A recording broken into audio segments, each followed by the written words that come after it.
gaurko Durangoko finalaurrekoaren irabazlea, 726,5 punturekin, Aitor Mendiluze González.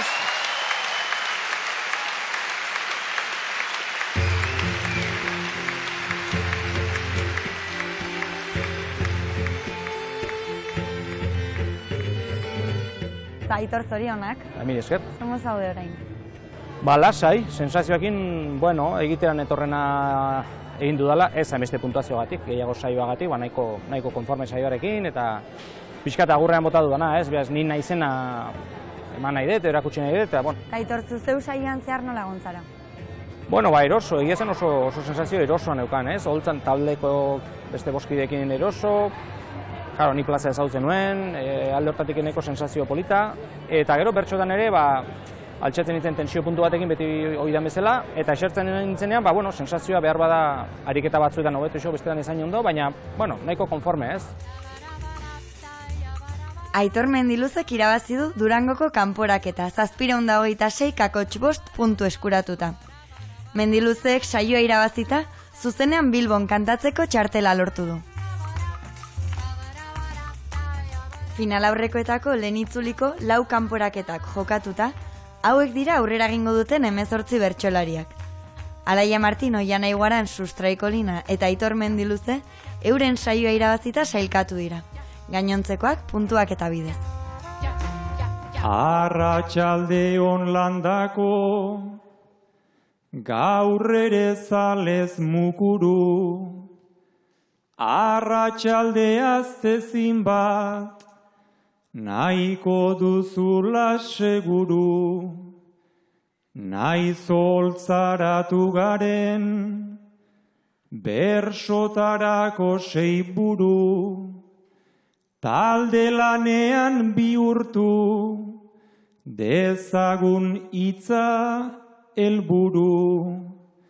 Beste 3 finalerdi bai badakit hor ditugu, baina horra begiratzeak galdu egingo gaitugu. Gure bihotza Durango zuri eskaintzen dizugu, egigun zurekikoa eta ikusiko dugu.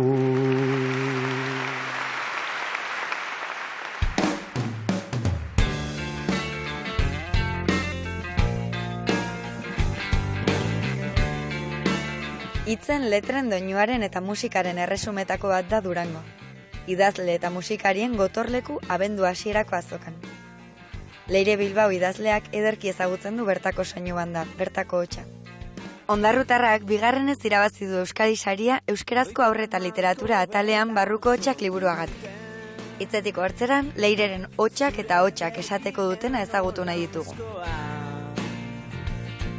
Leire, Euskadi literatura saria irabazi duzu barruko hotsak liburuarekin, zorionak. Eskerrik asko. Nola jaso duzu bigarren aldiz aurre eta gazte literaturaren atalean bigarren saria? Sariak pozik hartzen dira, ez? Azken finean, akuilua da, akuiluaren hitzaren adiera onenean, ez? Aurrentzako poema liburu ilustratua da, eta esan duzu dela begiekin entzuteko eta belarriekin ikusteko liburu bat. Zer esan nahi du horrek? Aurretik ere Maite Mutuberria eta biok elkerrekin egin izan ditugu lanak, eta beti nahi izaten dugu koska bat arago joan. Eta liburu honetan egin genituen sartu onomatopeiak, hau da, hots horiek, eta kaligramak, hau da, hitzekin irudiak egitea. Hobeto esan da, begikien entzun onomatopeiak dauzkagu, onomatopeiaz beteta dago, eta belarriekin irakurtzean niri obsesionatzen hauen gai bat. Orduan ikustu dut oso garrantzitsuela dela batetik alba da belarriekin idaztea eta zergatik ez belarriekin ere irakurtzea. Maite Mutuberria aipatu duzu, ilustratzailea nola egiten da poesian lan, ez? Ilustratzaile idazle artean. Niretzat Maite bidelagun da, lehenengo liburua elkarrekin atera genuenetik, 2013-tik, Gerrak ez du izenik. Eta bide lagun eta konplize, ez? Badaukagu alan elkarrekin alako, ez? jolas bat edo ulertze bat, ez? Bakoitzak bere lana egiten du, bere bidea egiten du, noski, baina hemen bakoitza bere espazioa mantenduta, lehen esan duguna, ez? Koska bat estutzen dugun norbere burua zerbait ezberdina egin asmoz. Eta Xabier Zabalaren laguntza edo lankidetza ere izan duzu, ez? Hori izan zen apeta txiki bat, Xabi Zabala ezagutu genuen Muxua eta Bizidantza diskoak egin genituenean, Porrotx eta Marimotetxekin, eta orduan liburu hau azken finean egun bateko soinu banda bat jaso nahi du liburu honek, ez? 0-tik 89 urtera norberaren egunaren soinu banda bat irudikatu nahi zuen. Eta orduan esan genuen, zergatik ez diogu esango Xabiri, ez ume baten, baizik eta bere soinu banda egin dezan.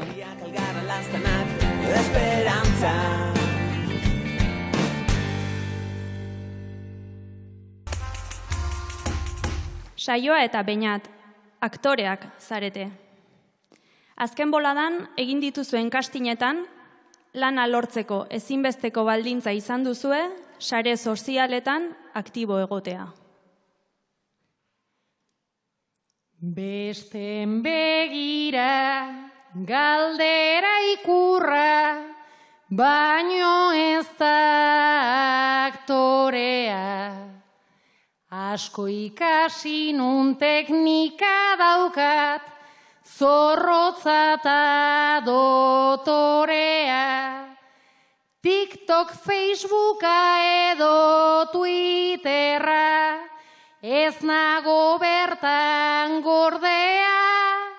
Erakusle jo izan liteke, preso hartzen gaitu ordea.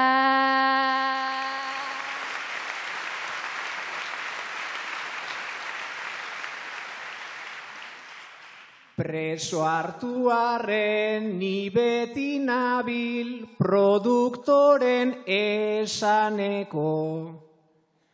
Beti zeo zer komentatzeko, beti zerbait esateko.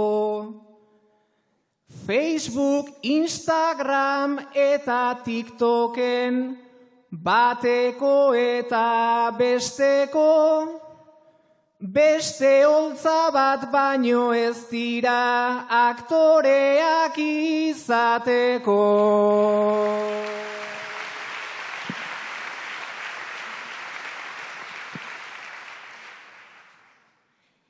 Estadoetan ze egoera, zer da lanaren kartzela. Fokupea da beti epai bat, baina epai bat ustela. Pantailan dian erakutsi dut, kapaza naizela bela. Zeluloidean egin dudana, baloratu dezatela.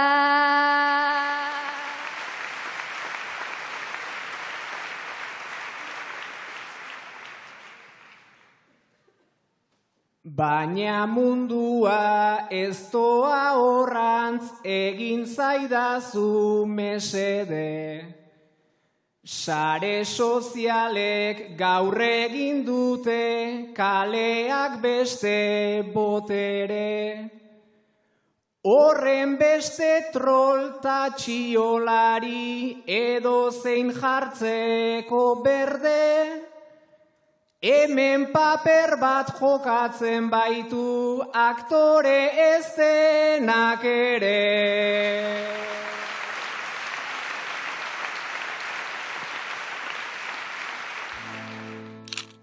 Bizkarra eta Mendiluze, gizarte zerbitzuetako langileak zarete. Badakizue, babespean edo tutoretzapean dituzuen gazteek, 18 urte betetzen dituztenean, kale gorrian geratzeko arrisku handia dutela. Langintza hontan hasi nintzen ze, badut laguntzaile senik, Ez nuke esango despota bat ta, zaintzaile txarra naizenik. Horiek berriz aterpe gabe, gelditzen dira maizenik. Ez nuke esango lehenago ere arrisku gabe daudenik.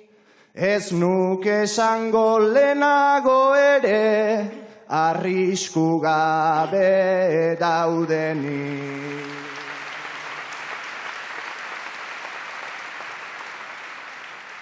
Arrisku handiak dituzte eta nahi genituzke babestu, baina argitxo bat piztu eta gero etorkizuna belztu. Biok berdina pentsatzen dugu, honek zentzurikan ez du. Arazoa da hemen arauak, ez daudela gure esku. Arazoa da hemen arauak, ez daudela gure esku.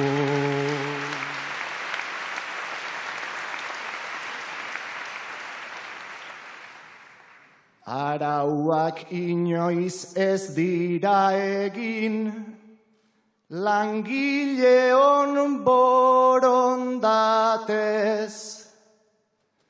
Hauen kasuan aipatu nahi dut, rasismoa bide batez. Nekatzen gara errespetu hitz, asko esatean esatez. Hitz politasko ematen zaie eta baliabideak ez.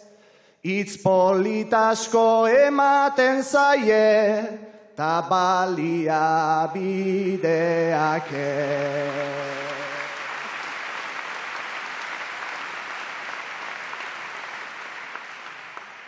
Aurrak direla zentrora ekarri, hain zintzo eta onbera, baina 18 betetakoan, ia ez dago gauza bera. Nunbait arazo bihurtzen dira, sartu beraz mantapera, ta nahi edo ez tapaki horren ariak baino ez gera, ta nahi edo ez tapaki horren ariak baino ez gera.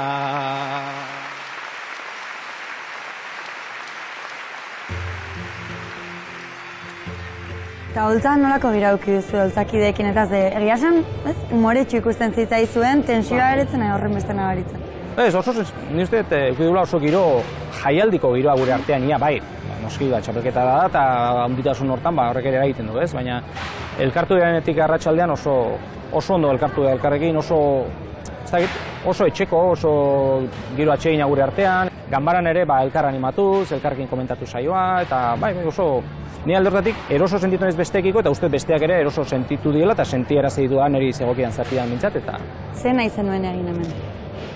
Bueno, esango nuke, txapelketa guztietara joaten nahi zen bezala, nik nahi bertsotan egin. Eta bertsotan egin erakutsi, jaialdi bat txapelketa ekarri daitekela, egin erekela jaialdi batean bertsotan jakinik erritmoak eta beste gauzatu galdatzen direla, baina, bertsotara, erantzutera, pixka bat normalean egiten dugunetik gora egin izaten dugu, eta gure honena eman txapelketan. Hainbesteko aspirazioik gabe, puntuazioaz eta kezkatu gabe, baina bai bersotan, egin dezakela ustez, aspaldi honetan bersotan ondo xamarrari naiz, txukun xamarrari naiz, eta hori erakustera neurri baten, besterik gabe. Zariketetan egon zara gustora edo emaitzarekin gelditu zara oso pozik? Bakarkakon adibidez, ganbarako ariketan gustora gelditu naiz. eroso sentitu nahi batez ere planteamentua ikusteagatik, ezta? Gero bersoak, nahiko txukun osatu ditut. Eta bestela, puntukakoan, ez zaitu ditu behar gairik errexena momentu batean, baina uste teñot eta biok ondo ebatzi degula. Ez dakit, 6 puntu ganera Beñatekin, gustatu zait, gaina bere harrematea asko gustatu zait, azukra botatzerena, eta uste hor ondo borobildu dela saioa. Aitor, bukatzeko, hurrengo saioa Bilbon, abenduaren 3an. Gogoa daukazu? Bai, berriz aurreko txopaketan bezala, ez? Lehenengo fasoko azken saioa, bigarren fasoko azken saioa, uste plaza ederra izango dela Bilbo, zoragarria izango dela, eta bersotarako plaza on bat izango dela, eta bai, gogotsu noa. Gero, hortik aurre ez dakit, egia da, finaleai behira eta puntuak eta on bat egin abiatzen naizela, baina ez du gehi pentsatu nahi horretan, ze bigarren saioan egin behar da, orduan gehiago noa bestearekin lehen esan dudan horrekin, ez? Bersotarako plaza ederra izango da, jendea asko egongo da, jende bere egongo da, nik uste, eta, ahi ere, alba da, guretik eskaintzera. Eskerrik asko Aitor eta Zorionak berriz. Bai, nire esker zuei. Beñat eta Aitor pixukideak zarete. Beñat, Aitor telelanean aritzen da, eta egongelaren erdi-erdian pasatzen du eguna ordenagailuarekin. Orain ere, zaratarik egin gabe eta isilik ibil zaitezen eskatu dizu. Hemen txostena eta hor fotokopia, beti zimur-zimurra duzu bekokia, gure sala hortarako ez da egokia, einauten sukaldean baduzu tokia, larai, lararai, lararai, baduzu tokia.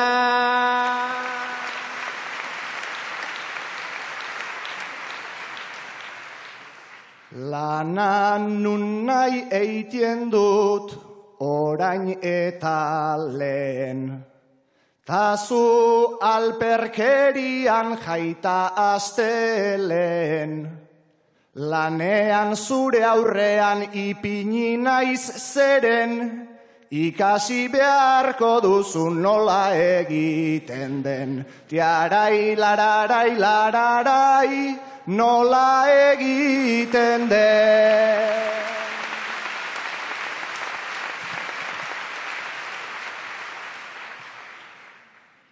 Aienuen espero zure erantzunik, langile honek ez duta etorkizunik, ez baitut uste hautsik pasatzen duzunik, zuk egin gabekoak egiten ditut nik.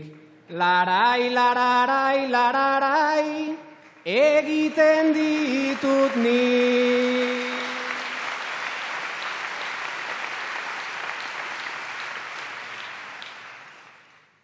Eta horrek jarri nau orain lotxa gorri, baina esan behar dizut ez iesi korri, hautsa pasatzen duzu joan eta etorri, lanaren banak eta deitzen zaio horri, triarai, lararai, lararai, deitzen zaio horri.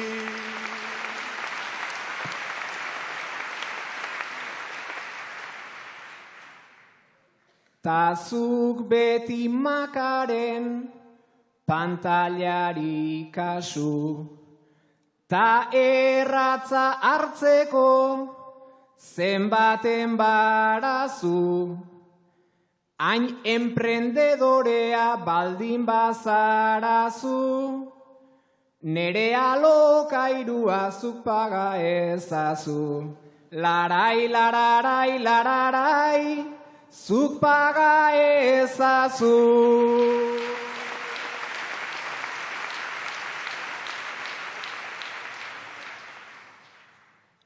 Benga egin dezagun guk tratua bapo, nik zure alokairua ordainduta guapo, zuk nire telelana, baina zertarako Asko zobea zaude telebistarako, tiarai lararai lararai, telebistarako.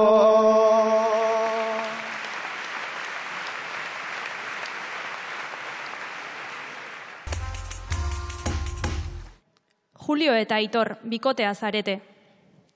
Julio, gaur da zure urtebetetze eguna. Aitorrek, erretzeari usteko partxeak oparitu dizkizu. Non atera zenuen, nobio karneta utzi arazi asmoz, neri zigarreta partxe batzuei jarri, diezu arreta, ezagit baino nago, pixka bat erreta, ezagit baino nago, pixka bat erreta.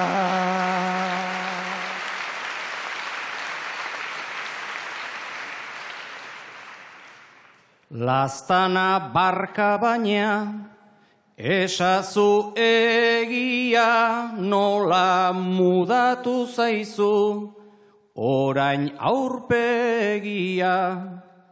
Erreta omen zaude entzuten det ia, hau da zu errezeran lehenengo aldia, hau da zu errezeran lehenengo aldia.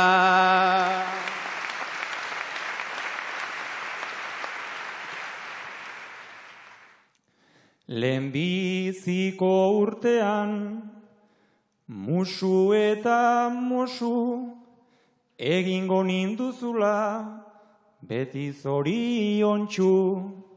Despistatu xamarrik zabiltzak geroz zu, partxeari partxea ipintzen diozu, partxeari partxea ipintzen diozu.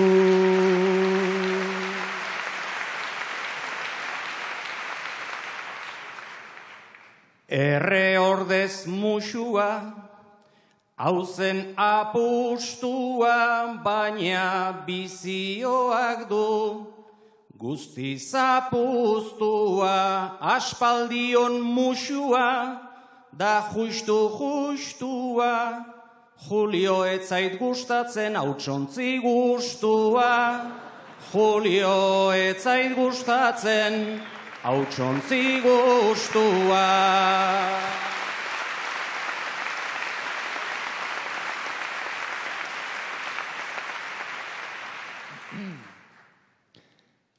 Kea emate aldizut, nik musu trukean, gozatu bi Espainoz, Espainiak ustean, gure apurua dagoen ustean, puru bat oparitu urrengo urtean, puru bat oparitu urrengo urtean.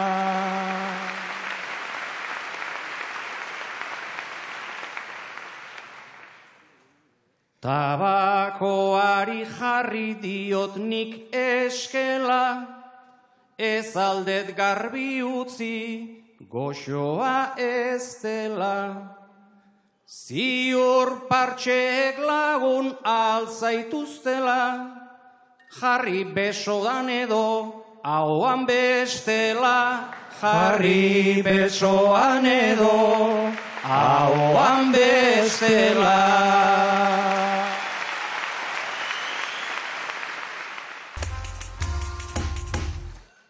Aitor eta Einaut, parrandatik bueltan trenean lo geratu zarete. Esnatu zaretenean, trena aparkalekuan dago utxik. Einaut hauze kristo da, nun zaude nun nago. Nik ez dakit baitorzuk baino gehiago. Eraman gaituzte nahi baino urrunago. Hormatiko jartzen du baina zeharraro. Martiko hemen ezan lehenago izana. Ba pentsa nik ulertzen zaila daukadana. Tokin gelditu dira Durango ta trama. Utzi kartelak eta bueltatu nigana. Zuk ezaltzen eukan ba alarma jarria. Baina fallatu indita oain larria. Mobila kargatuta ezin ekarria. Pikari laguntzeko egin aldarria. Behar ez direnean gerturatzen dira. Ojala gaur alaxe etorri balira. Nork esango zigun gui hortako desira. Iritsi gera beharretzen geltokira. Oni esaten zaio erretira txarra. Urrengoan nontatik ikasi beharra. Oinez bueltatu behar degut irritarra. Oinez ernan iraino da bide kaskarra. Azortzian ni behintzat ez naizta sartuko. Eramango zaituzte azaldu orduko. Geokamioien bat hilketan lekuko. Dedo ez behintzat egin ez zaituzte hartuko. Akaso onena da etxera deitzea. Obedegu bakarrik guk abiatzea. Bai bateririk ez da tanunda etxea. Pesan aukera degu diruz pagatzea. Baina karteran dauka kriston miseria. Beti bezala zaude berriz alegia. Txoferraren aurrian tonto aurpegia. Nik ordainduko deta bueltatu erdia.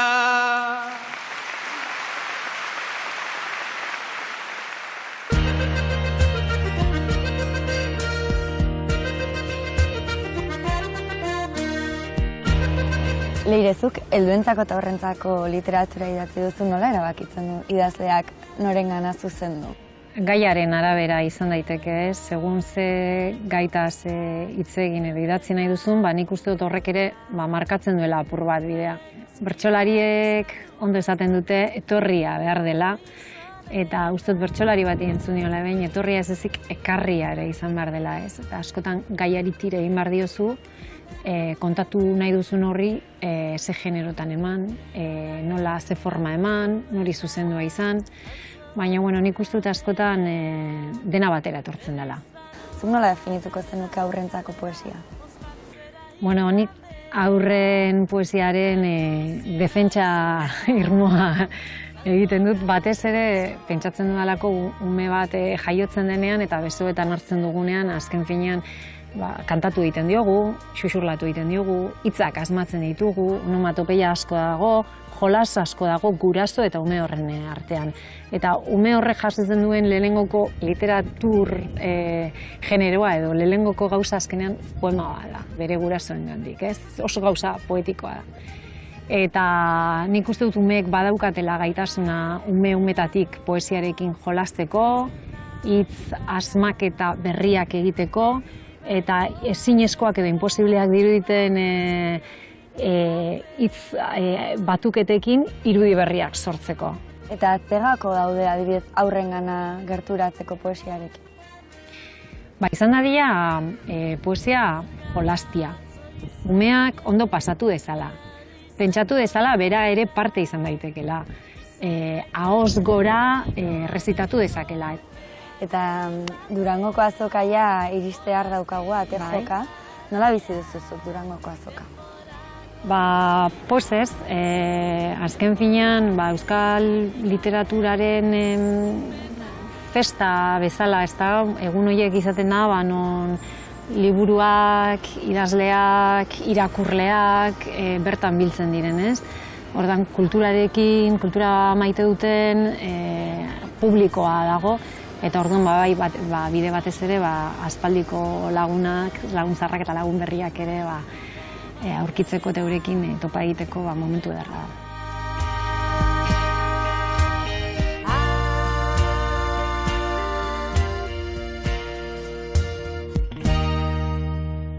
Beñat eta Julio, hurrengo fasera pasatzeko leian dauden bi bertsolari zarete. Faseko azkeneko saioa da gaurkoa eta publikoan zaudete elkarren ondoan. Aurkezlea aktaren zain dago. Hau da giro tristea, hau da saio txarra. Nik uste daukatela hobetu beharra. Nundik atera da hain kuadrilla baldarra.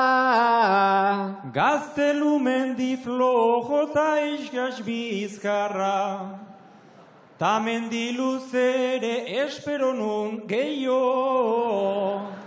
Ona etorri ezpalitz igual berak naio. Aserako agurretan denek gaur zer saio. Saioa nahiko luze nunbait egintzaio.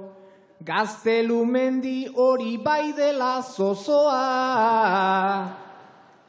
Berso eharrak baino ez mamiz osoa. Ez dakit nora duen ark zuzentzen soa. Gaurro beren asoto zegrazio osoa. Baina bueno ez pentsa hori ere justu.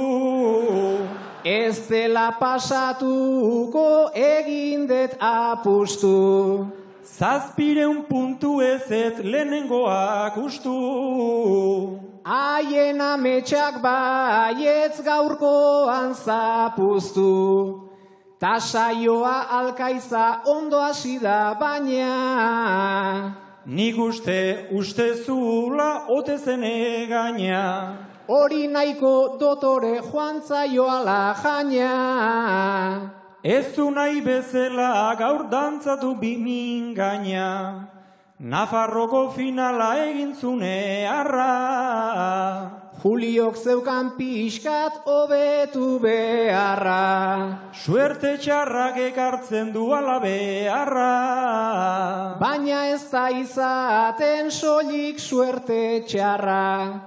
Baino Juliorekin ez dezagun segi. Einaut bere taberna ta sagardotegi. Inoiz ez da egoten isilik ta geldi. Gu pasatuko gara talare gaitzerdi.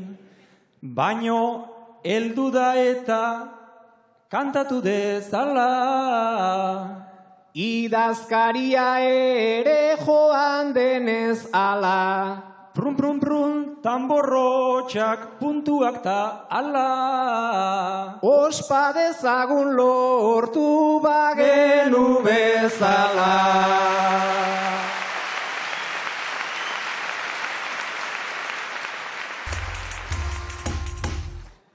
Julio eta saioa surflariak zarete. Zu Julio Lapurtarra eta saioa Bizkaitarra. Julio, saioak esan dizu Euskal Selekzioarekin aritzeko gonbidapena iritsi zaiola. Neoprenozko bi mauka, olatu gainean taupa, ta selekzio euskaldun batek zaitzakela auta. Suertea daukazu aupa nire ez nengoke aurka. Euskal Herriko urak ordea biemari dauzka. Euskal Herriko urak ordea biemari dauzka.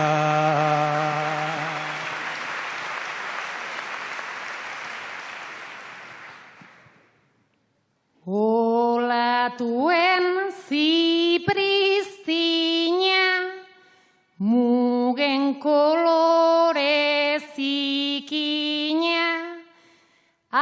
hartu olatua eta banoa, hain naiz hankarina, ordea duzu ezina, mugaz bestaldekina, zeginen zenun ordean ere, lekuan bazina, zeginen zenun ordean ere, lekuan bazina.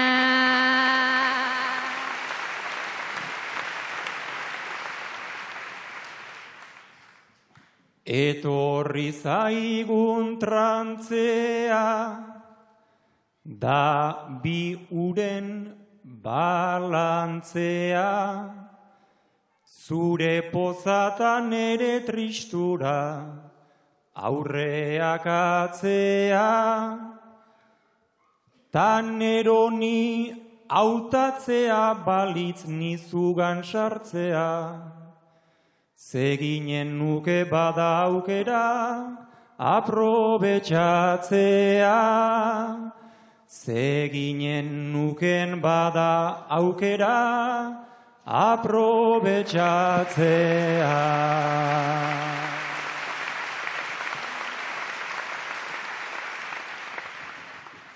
Beti txakurrak ortozik, baina ernatu zara goizik, taitortu duzu berdin eginen, zenukela pozik, zaurian ez botagatzik, biok ados gaude kasik, hau ez da euskal selekzioa, partxetxo bat baizik, hau ez da euskal selekzioa, partxetxo bat baizik.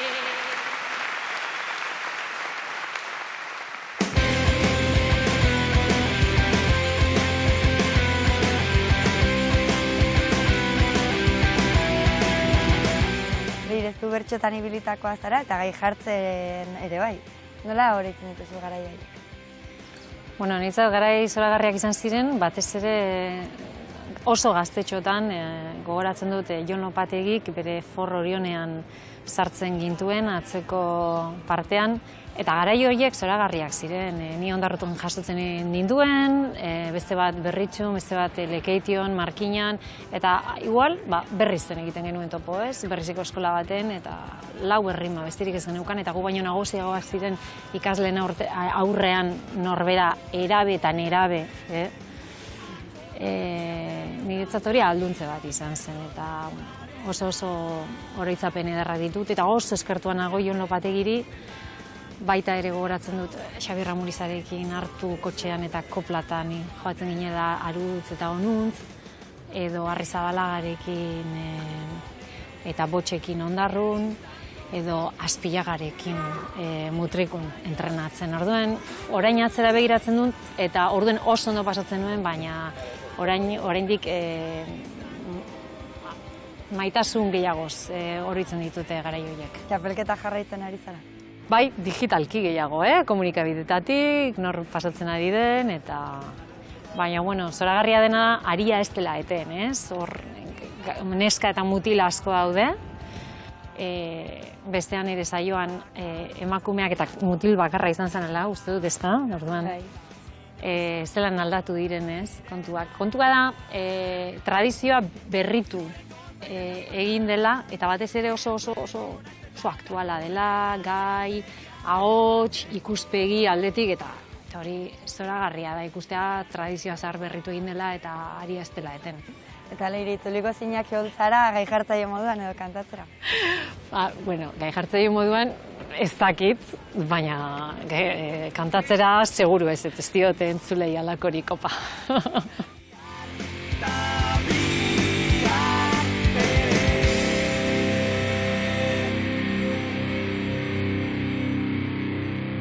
Aitor eta Beñat lagunak zarete.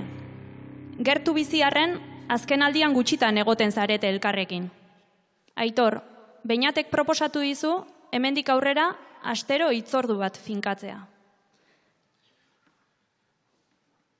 Aspaldi aukera murritza, ezin egon ezin mintza, hobe guztia garai batean bezala balitza. Bildu ezinik gabiltza, komplikatzen da bizitza, eta zeuk ere beteko aldezu emandako hitza. Eta zeuk ere beteko aldezu emandako hitza.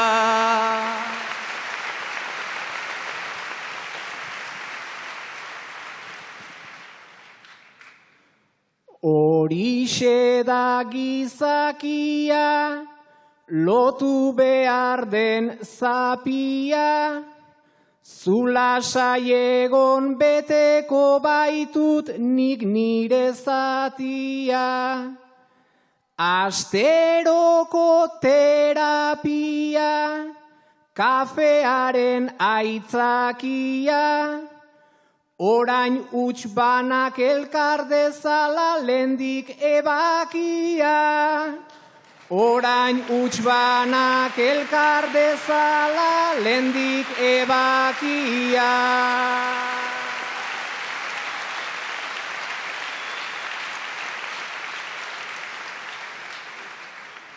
Bapo adiskide, bapo, beraz da kafetarako, aspaldi nunbait aukera hundirik etzen hortarako. Elkartu ez geralako, igual galdetu beharko, bainat zergatik bildu nahi dezu eta zertarako. Bainat zergatik bildu nahi dezu eta zertarako.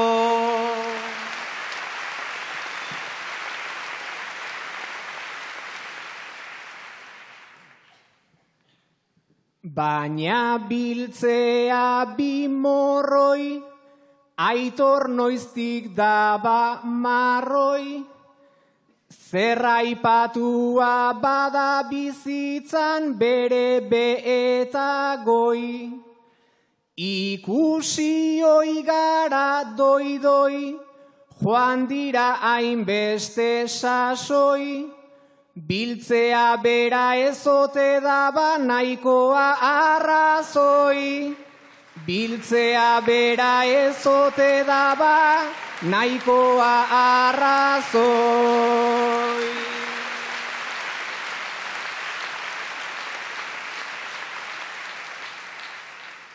Elkartzea bera sarri, bilakatzen da lokarri, elkarrikusita egotean biontzat pozgarri.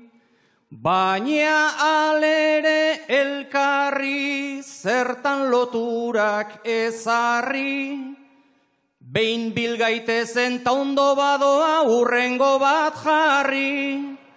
Behin bilgaitezen ta ondo badoa urrengo bat jarri.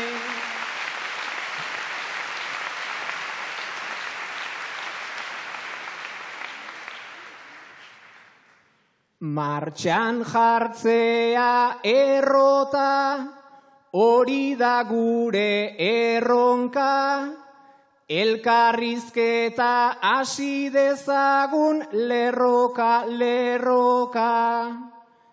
Enazazula gorrota, aztu dezagun borroka, zuk bada espada zure kafera azukrea bota.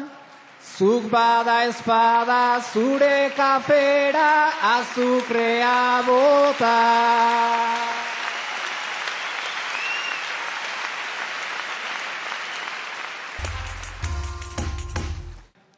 Lehen aldiz, egin duzu negar haren aurrean. Lasaitua hartu duzu.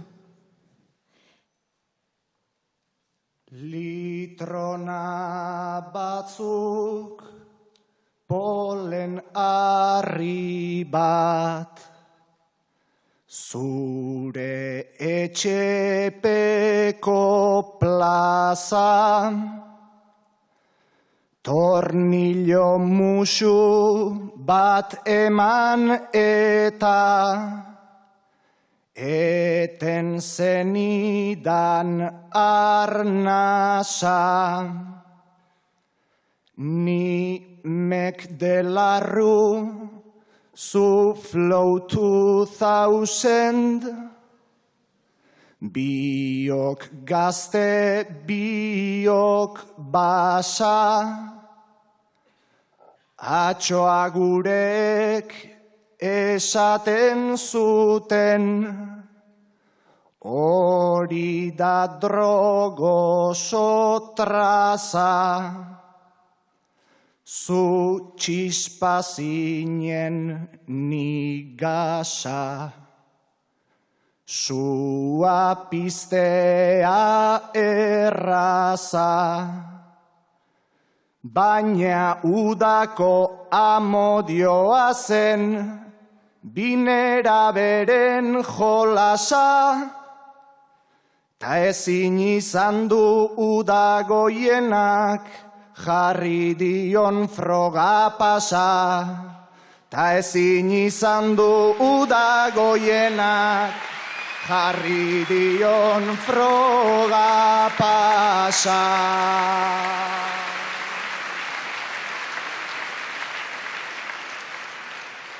San Prudentziotan zenbait hor nonbait, ez ezagun ginen aurrez, nahiko antzera pentsatzen gendun, politikaz ta abarrez, txiste absurdo antzekoekin, lertu oiginen barrez, azkenik hori izango zen ba,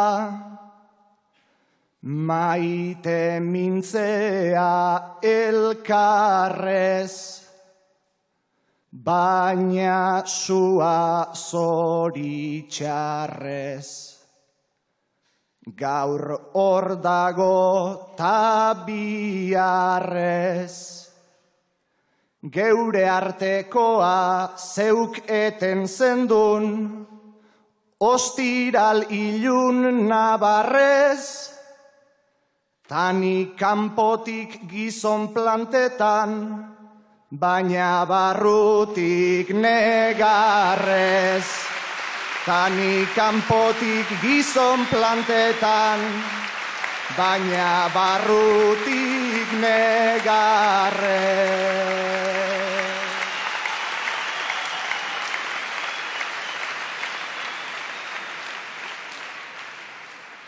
Hasieretan beti ala zen, zu negarti, zu ez baiti, bizkarratzetik besoa pasa, ta eusten nizun galaiki, pelikuletan ikasitako, joka moldei jarraiki, ezkaren zerbait erakustea, tokatu zaigu zenbaiti, gaur negarrez nago maiti. Zure falta daukat baiki, zalantzan nago malkoak kendu, eta animoa jaiki, edo aula naizela onartu, ta den hautsetik eraiki. Edo aula naizela onartu, ta den hautsetik eraiki.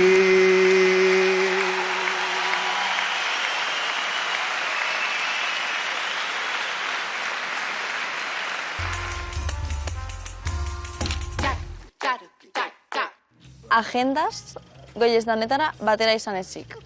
Ja, erre daukogulako baten. Baina bai, txapelketa nagusi hontan oso aktiboki hartuko gu parte. Ondo naizela, da ezen okerrik ez dela, saio asko ikusiko ditut eta asko entzungo ditut. Prentsati beti, irratitik ere, lehen oain baino gehiago, eta oain dozkegun, hemen dozkegu zerak, aurrera penak eta... Ez dut planifikatuko, sortzen zaidan moduan, bai finalerako sarrera hartu dut badazpadaz, holako psikosia sortu zen, gero tokatuko da zereginen bat, eta oparituko diot norbaiti, seguru aski, baino...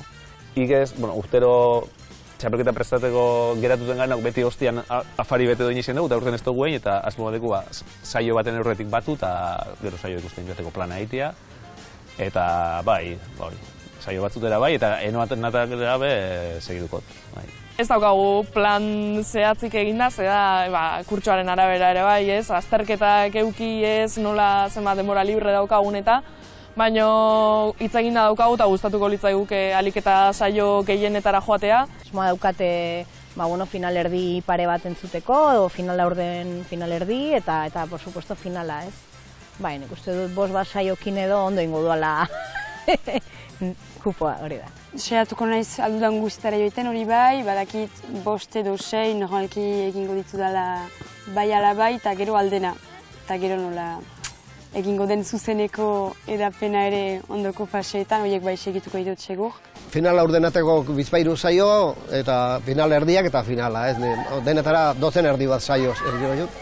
Nik uste nire adierako ja nahikoa dela, ez? Etxean ere guztara gote baitzera.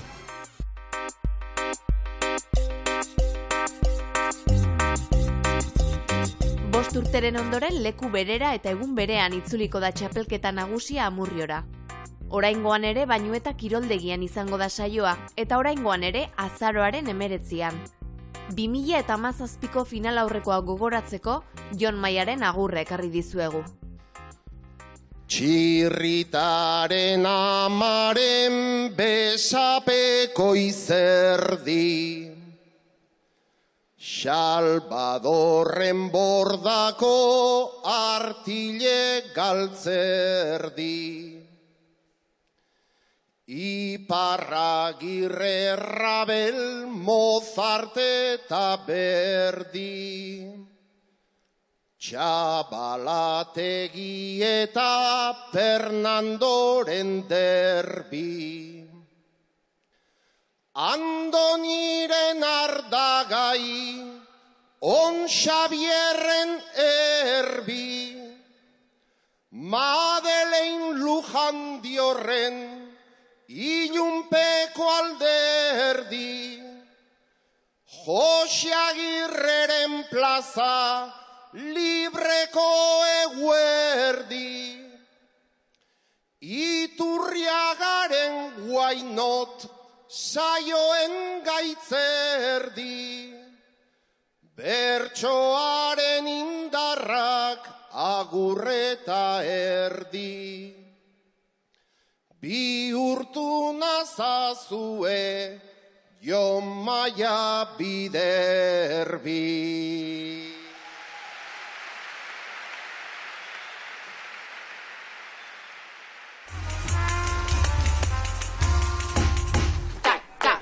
Atxe! Bueno, hau da sinkronizazioa, Ai, bioerritmoak ere nik uste dut bateratxu ditugula. Txapelketa bukatzerako hileko egun berdina dituko. Bai, nik uste dut bai. Ez dakizu zer gertatu zaidan. Itxen, entze pentsatzen. Amuritza ikusi. Zer? Amuritza zegoen? Berarekin hitz egin duzu? Non zegoen? Eta nire hitz egin diozu batez ere hori, Ideia, ez. Ezan?